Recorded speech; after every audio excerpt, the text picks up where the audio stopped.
giant cake for 3,000 people, I remembered. I don't remember. A lot of people. It was a huge party. And I am from Italy, in Tuscany, south of Tuscany, on the seaside. This is where I live.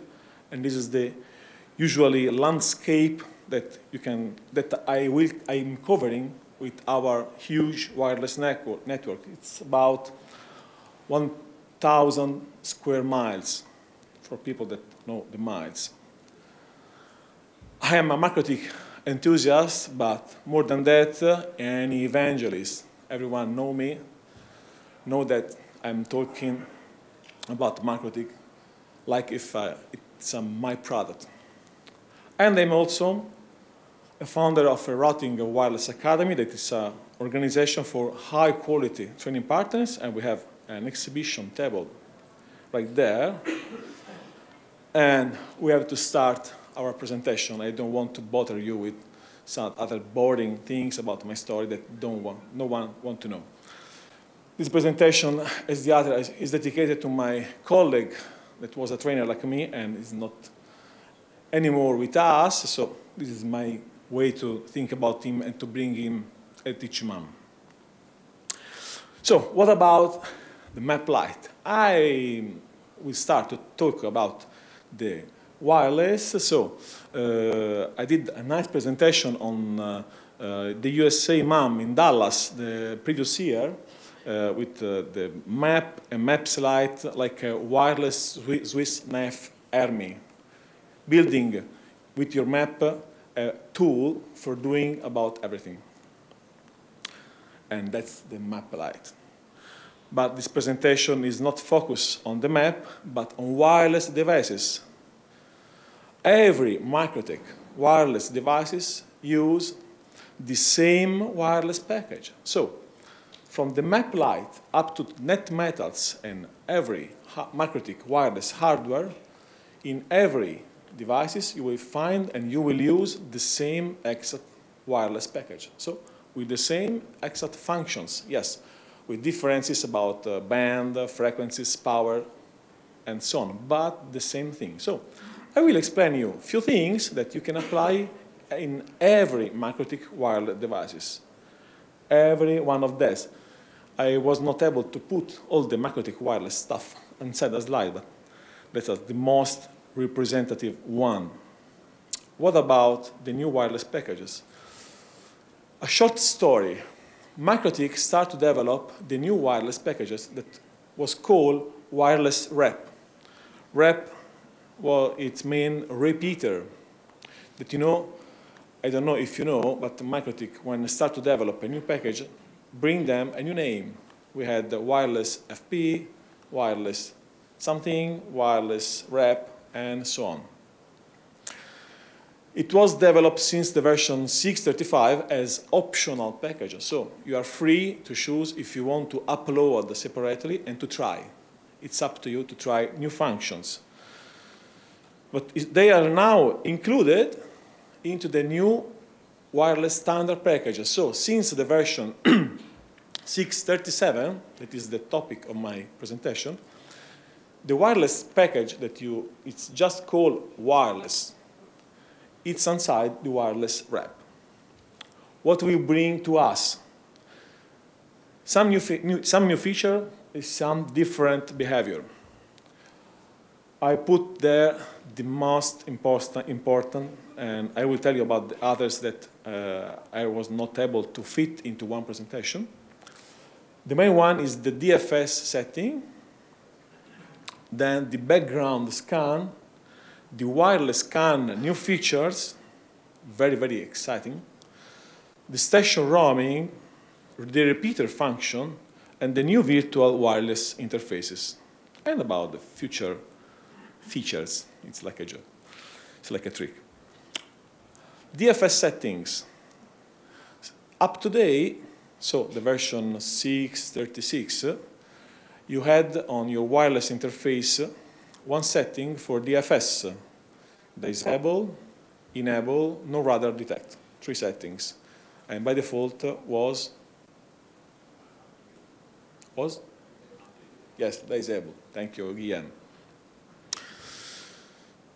Everyone did wireless operation without DFS that is requested by regulatory regulation for every country, almost every country.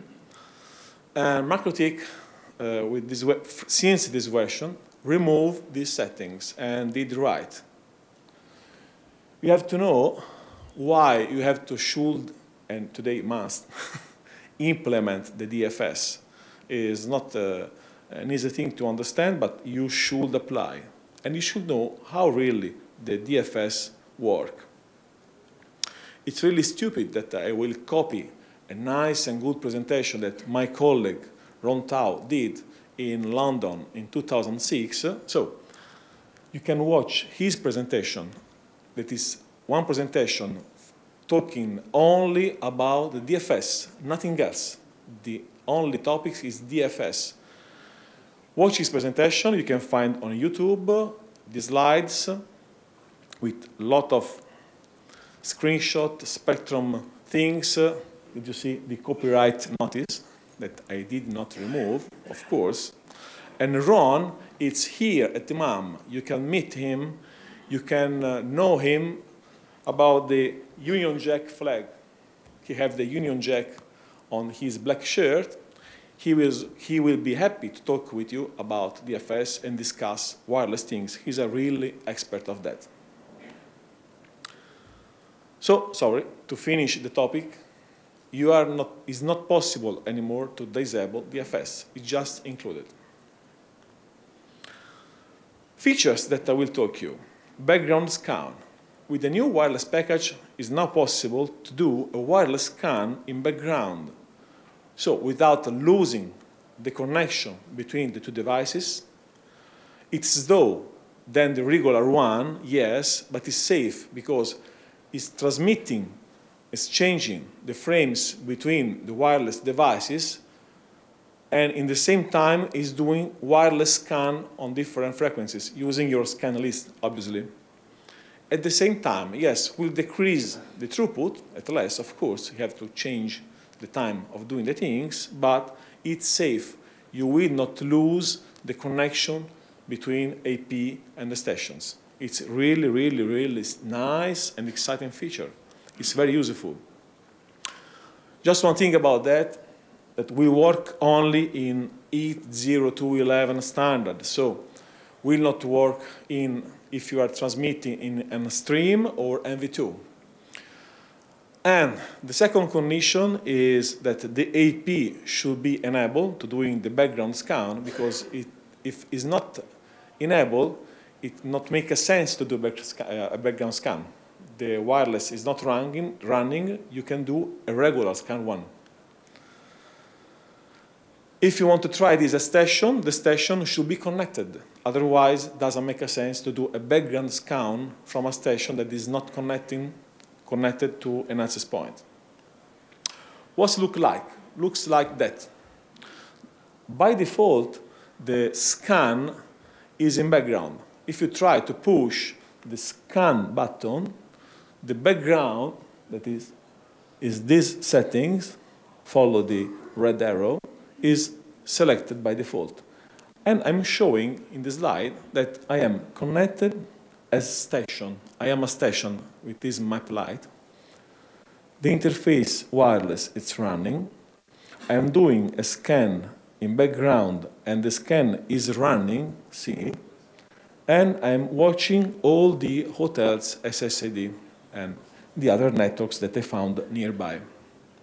At the same time, and also exchanging packets. Now, the access point didn't reply, but it's just a screenshot trouble. But that it's a demonstration of how it's working. You can do with command line options also, interface, wireless, scan, now on the interface, and writing after the attribute background, yes. That's it. But you can also do this scan to file. I wrote a dream that became true, because every wireless worker has to MikroTik. I think since 10 years ago, when I started. Will it be possible to do a scan to file from a station? Yes, because if you start to scan from a station, you will lose the connection, everyone knows. But if you want to do a site survey for looking of frequency occupied nearby the station, since today you have just a few tricks. For example, enabling the log on wireless, then disconnecting from the access point, and you can see in the logs the SSID that they found, yes. This was just one trick that exists before the new wireless package. Now, you can scan to file. So you can launch a scan to file, so to a station, of course. And you can set up how many times the wireless will scan your scan list, the attribute round. Round 1 will scan your scan list once and then publish the results. Two times the scan list and the result. 10 times the scan list, because you are able to find most of the wireless transmitting nearby doing a long time scan. Just doing once will not show you all the access points nearby to you. And then the limits of the scan of the virtual interfaces. Let me show you. This is an example to scan to file. Interface, wireless scan. So, sorry, the parameters round and file will be possible only from command line. They are not in Winbox. Interface, wireless scan, interface name, round. How many times? 1, 2, 3, 5, and then we'll stop. Save a file, file name. For example, this was my command, interface, wireless scan, wireless LAN 1, 10 times, save to file in H network. I'm doing the scan in our hotel. And this was what you are able to do if you are connected to this side. If you was a remote, you just lose the connection to your station, of course. This is the purpose. But when finished, he will reconnect to you. And this is the file. He produced me the file, and this is the edit. You know that on the file command, you can edit with a nano, similar editor, with files smaller than a few kilobytes, sorry. This is the file that produced me. So I can launch the background scan, the scan to file from a remote station, and afterward, when he finishes, after he reconnect, I can download the file and watch the scan results. MAC addresses, SSID, frequency, modulation, if it's encrypted or not, and everything else.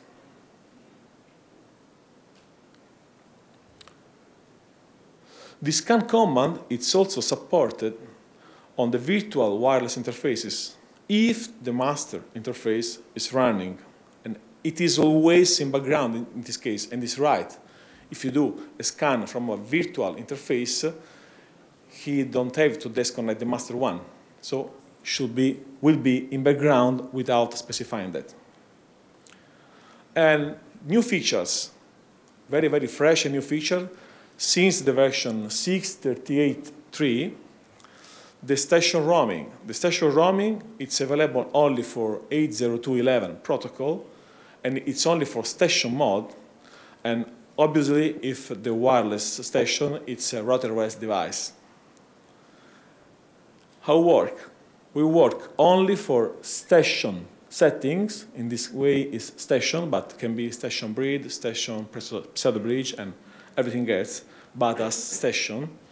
And here, leave the setting, station roaming, that can be enabled or disabled. So, how we work? We work with the previous function that I told you. We periodically perform a background scan. So, you are working with the station, and he is doing wireless scan in background, so you don't know that. When find an access point with a better signal, it will try to roam to the other station.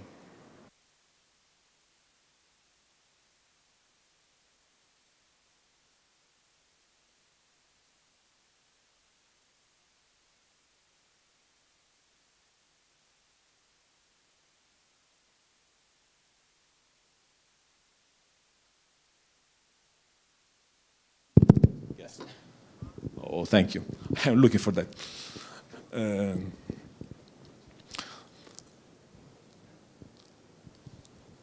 These intervals of scan are variable. They will become shorter, so the scan have more frequency of scan when the signal become worse. If the signal in the registration table become worse, the frequency of the background scan increase. And otherwise, when the signal is going good, the background scan timing interval is with long time period. And the repeater function. This is a new function, the repeater.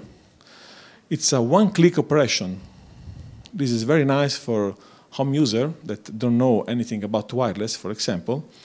And the repeater is was the main function of the new wireless package, wireless rep.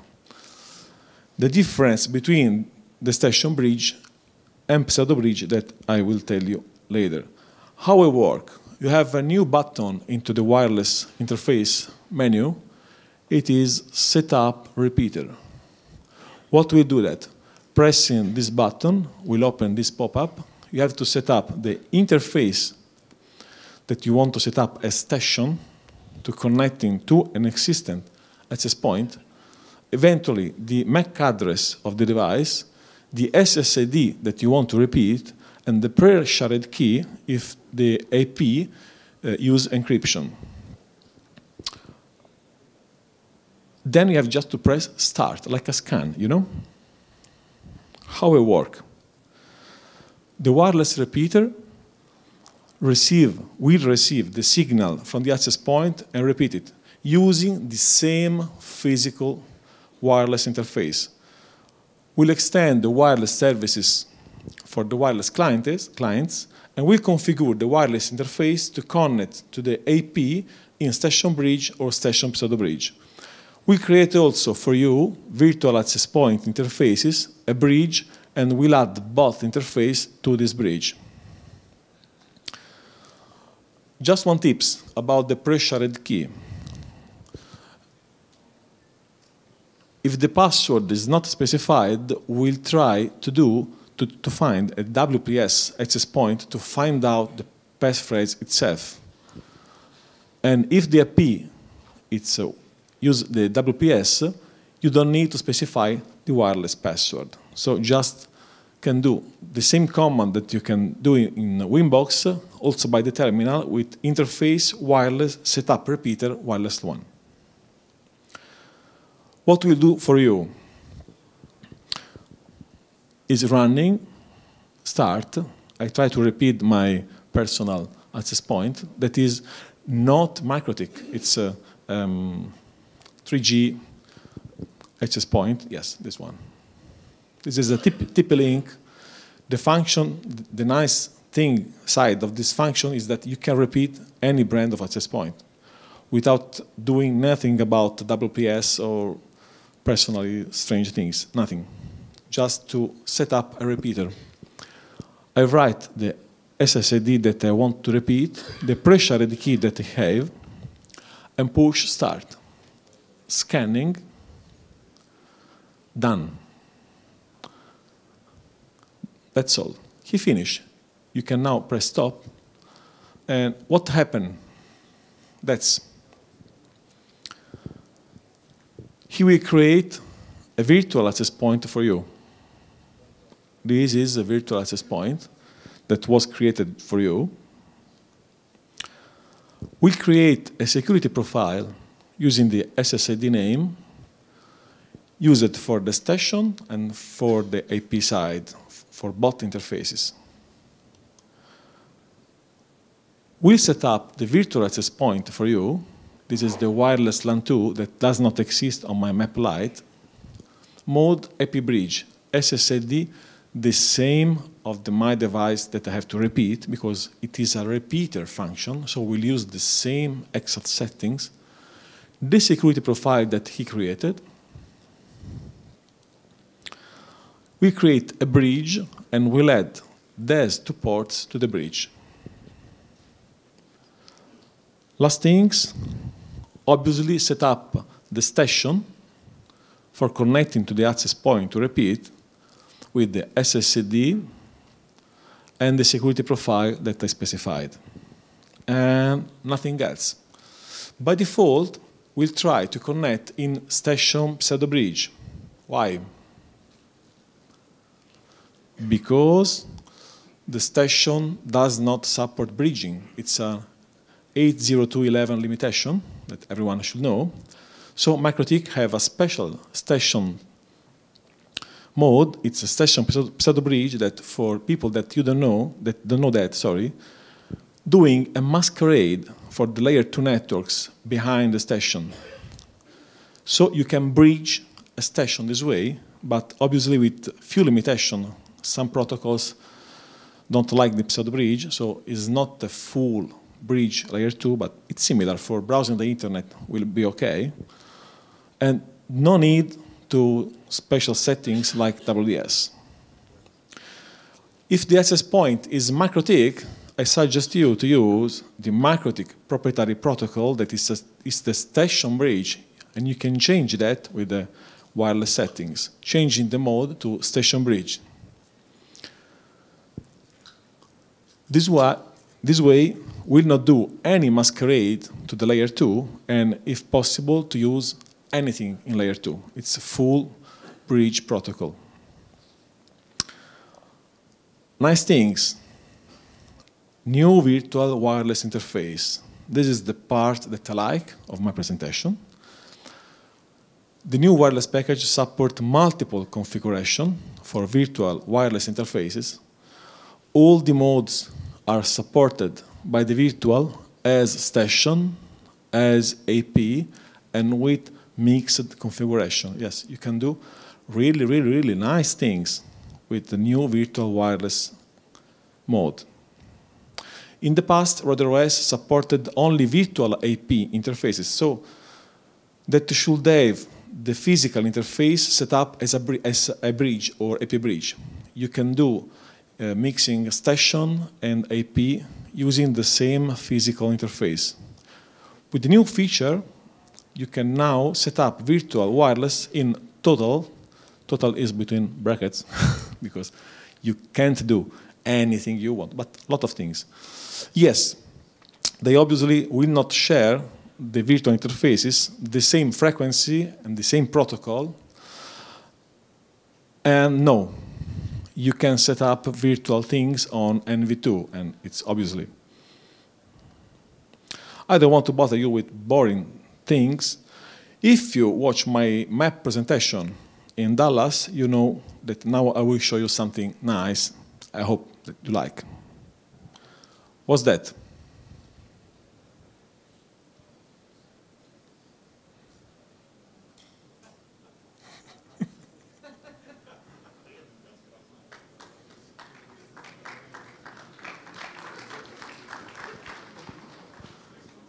Yes, I was gathering all the connection of the hotel, almost. No, I'm joking. Yes, but that's a nice explanation of the things that you can do with the new wireless virtual interfaces. I connected the station with the hardware interface at the NH SSID, it's public, and I created more than 9, but because I don't want to fill up the screen, you can create up to 127 virtual interfaces, a lot. I stopped at 10. So I am now connected 10 times at the same access point with the same SSID, and the access point see me this way as 10 different clients because every wireless interface have a different MAC address. Yes, I can show you. Everyone a station on the same frequency and band of the physical interface, yes, of course. And I'm connected 10 times this way. More chance to get bandwidth in worse place with horrible policy, for example. But not every time work. You should set up for these things DHCP clients, one for each interfaces, masquerades, maybe a few Mango rules, for example, balance the traffic for port, destination, or using the new interesting feature by dynamic address list that will exchange the name, but these are not part and purpose of my presentation. Someone else will do that for you. And you can mix, as I told you, different wireless interfaces in virtual. By default, remember that when you create a new virtual wireless, we create a separate software, but like physical interface. They are not in any bridge. They are separated interface. You can do different things between them. Okay, what I did now.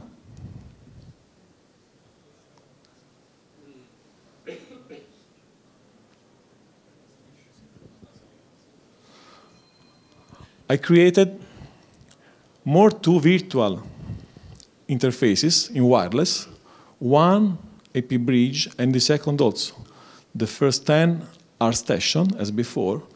The new one are AP bridge with different SSID against the station, of course. Maybe they are encrypted. For doing what? Yes, maybe the first one for me, for browsing the web, and maybe for the other one, I can sell to everybody an internet connection better the one that exists in your room. Yeah, I'm using 10 of that. Hotspot, user management, and PayPal integration. Yeah, I like that way. And I did all these things using what? Which product I use? Yes, the light version, the one that fit my hand.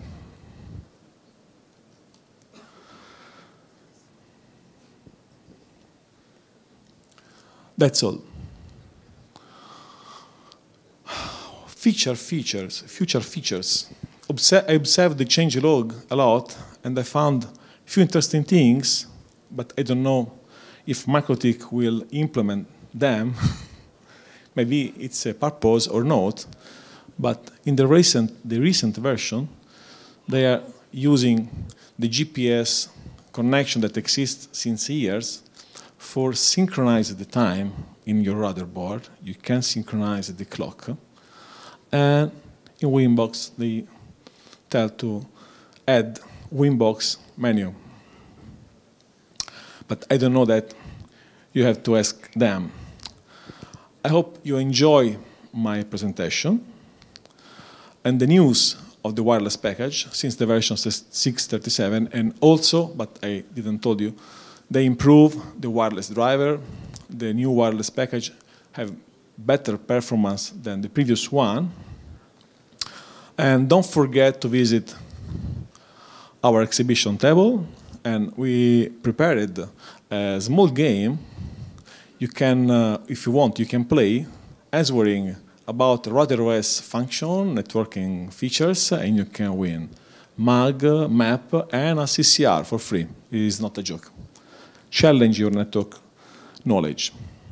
Thank you.